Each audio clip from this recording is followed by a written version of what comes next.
নমস্কার সবাইকে আমার সিম্পল কুকিং সহজ রান্না চ্যানেলে স্বাগত। আজকে আমি রান্না করব মাটন কষা একদম বিয়েবাড়ির স্টাইলে। সর্ষের তেল নিয়ে নিয়েছি 4 চা চামচ মতো, বড় 2 চামচ মতো পেঁয়াজ বাটা, হলুদ গুঁড়ো, লবণ, আদা রসুন বাটা 4 চা চামচ করে, লঙ্কা গুঁড়ো, জিরে গুঁড়ো, গরম মশলা গুঁড়ো আর ধনে গুঁড়ো সবই 1 চা চামচ করে নিয়েছি। শুধু গরম মশলা গুঁড়োটা 1/2 চা চামচ, 1 কাপ মতো ঘরে পাতা টক দই। খুব ভালো করে মিশ্রণটা তৈরি করে নেব। মিশ্রণটা একদম যেন স্মুথ হয়। মিশ্রণ তৈরি হয়ে গেছে। আমি এখানে 2 কেজি খাসির মাংস নিয়েছি। মিশ্রণটা খাসির মাংসে খুব ভালো করে মাখিয়ে নেব। হাত দিয়ে মাখালেই ভালো হয়, তাহলে মশলাগুলো ঠিকভাবে মিশ্রিত হয়।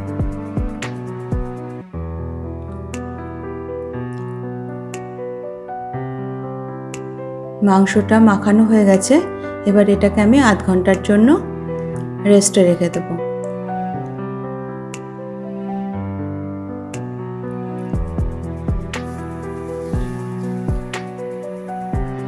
প্রেসার কুকারে মাংসটাকে এবার কষানোর জন্য ঢেলে দিচ্ছি। খুব ধিমে আছে, অন্ততপক্ষে 50 থেকে 1 ঘন্টা লাগবে রান্নাটা করতে। প্রতিদিন আমরা মাংস রান্না করে খাই সাধারণভাবে, এক আধ দিন এইভাবে করে খেলে মন্দ লাগবে না।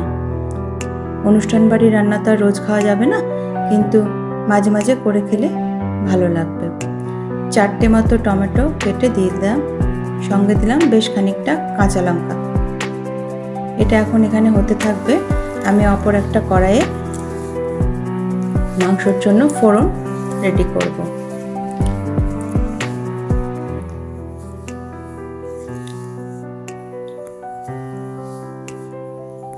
আর একটা কড়াই এখন আমি চড়িয়ে দেব।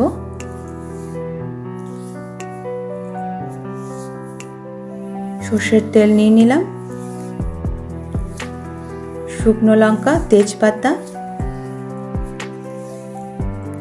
জিরে, গোটা জিরে আর পাহাড়ি লঙ্কা নিয়েছি।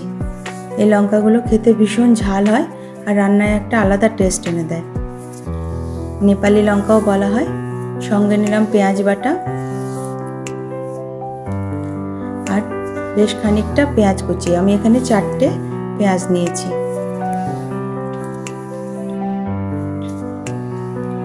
সামান্য একটু চিনি দিয়ে দিলাম, এই 1/2 চা চামচ মতো। এবার এই মশলাটাকে খুব ভালো করে হালকা সোনালি করে ভেজে নেব। মাংসটা এদিকে জল ছেড়ে দিয়েছে। এই জলেই মাংস রান্না হবে। সঙ্গে সামান্য একটু গরম জল মিশিয়েছিলাম আমি পরে। ফোড়নটা এবার মাংসের মধ্যে ঢেলে দেব।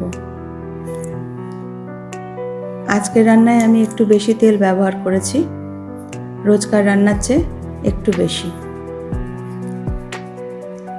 বেশ কয়েকটা আলু নিয়ে নিয়েছি। মাংসে আলু একটা উপাদেয় ব্যাপার। সর্ষের তেলে হলুদ আর লবণ দিয়ে আলুটাকে বাদামি করে ভেজে নেব। মাইক্রোওয়েভে 1 বাটি জল গরম করে নিলাম। সবসময় রান্নায় গরম জল ব্যবহার করে থাকি আমি, এতে রান্নাটা সুস্বাদু হয়। প্রেসার কুকারে একটা হুইসেল দিয়েছি। খুব কম আঁচে এই হুইসেলটা দিতে হবে। মোটামুটি 40 মিনিট মতো লাগবে হুইসেলটা পড়তে। ব্যাস, আমাদের অনুষ্ঠান বাড়ির মাংস রেডি। একটা গোটা রসুন দিয়ে দিয়েছিলাম, ভাতের পাতে খেতে খুব ভালো লাগে। এইভাবে মাংসটা রান্না করে দেখবেন, খেতে খুব সুন্দর লাগে। যদি রান্নাটা করে ভালো লাগে তাহলে একটা লাইক দিয়ে দেবেন, আমার চ্যানেলটিকে সাবস্ক্রাইব করবেন এবং বন্ধুদের সঙ্গে শেয়ার করবেন। যদি আপনি ফেসবুক পেজ থেকে দেখে থাকেন তাহলে পেজটি লাইক করে দেবেন এবং ফলো করবেন। সবাইকে অনেক ধন্যবাদ।